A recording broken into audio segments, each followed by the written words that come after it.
Hey, my name is Brent Atwater. I'm the animal medium. That's right, I see and talk to dead pets on the other side. And you're going, what? Yep.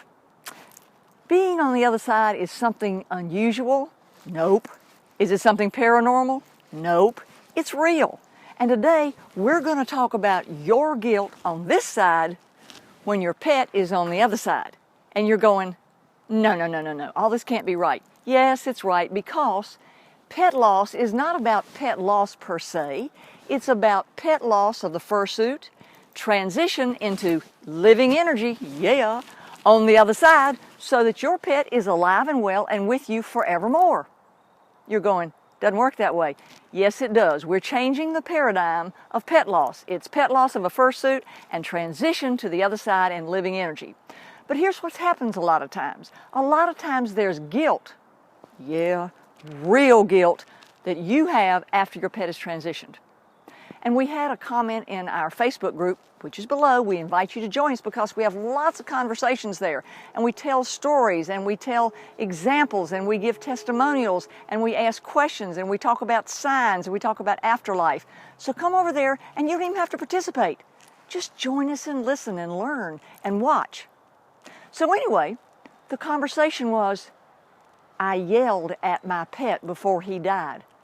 I shouldn't have done it. He didn't feel good. I didn't know he was going to die, and I'm carrying the guilt with me forever and ever and ever. I know he's mad at me. What do I do? Well, first of all, your pet is not mad at you. They're not mad. They're not judgmental. They don't carry human emotions. Mad is a human emotion that we have on Earth. The minute a pet transitions from their fursuit into living energy or to pet spirit energy, they're alive, whole, well, and healed, and they're not carrying any grudges. Now, the person that's dealing with this is you on Earth, because you have the human emotions. And here's what you need to do. For instance, I had a dog named Friend, and he had kidney disease, and he was passing of that, and he would beat his little feet like this and bark every time that he wanted to go to potty. And one day I had blown my last nerve. It is just gone, because I'd been taking care of him for like 18 months straight, and it was a real intense taking care of him, feeding him every 3 hours by a syringe, and it was just so intense that I didn't have any nerves left. And he barked at me, and I got up, and I took a newspaper,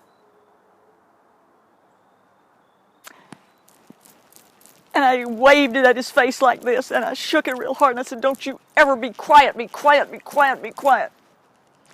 And he laid there at 17 and a half years old, and he's sick, and he couldn't stand up, and he just shivered.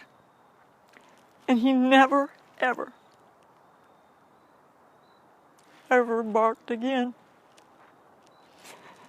So my lesson was to learn to have more patience. So don't feel guilty. Look for the lesson in it. And what I do now when Friend, who is my new reincarnated pet, he's my dog with the B on the bottom, which started my pioneering pet reincarnation awareness. Every time Friend is obnoxious, I say, thank you, Friend, for being obnoxious, because I know there's going to be a time when you won't be here, and I will miss that. So Friend number one tore my heart out by listening to me saying, be quiet, because he never spoke for the rest of the 3 months of his life. And I would have given anything to hear him bark one more time. But he was listening to me, and I threatened him, and he was afraid. And he was quiet. So I understand the question today. I know he's forgiven me, because every time Friend over here is obnoxious, and he can be real obnoxious. He's a free pet then, if anybody wants him and catches him in that idea. Let me tell you, at that point in time, I say to him, thank you, Friend, for being so obnoxious. I love you, because there'll come a time when I'll miss this. So that's the way you heal your heart if you feel you've yelled at your pet prior to passing, and it was too much too soon, and it was your last nerve, you just didn't have any brains left, you were so tired you couldn't do it anymore, and it was just over. But you weren't over loving them, and you weren't over caring for them. You just hit your last nerve. So that's the lesson. Learn that they hold no grudges. Learn that that was a learning opportunity that each of you contracted to have in this incarnation. And learn that they're alive and well on the other side, and waiting to begin a brand new journey with you.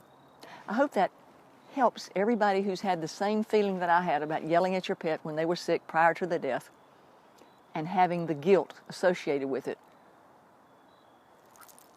They're not holding you accountable. They are holding you accountable for learning the lesson and growing your soul forward. So thanks for staying with us today. Join our pet group below. We'll look forward to seeing you over there. Subscribe, stay tuned.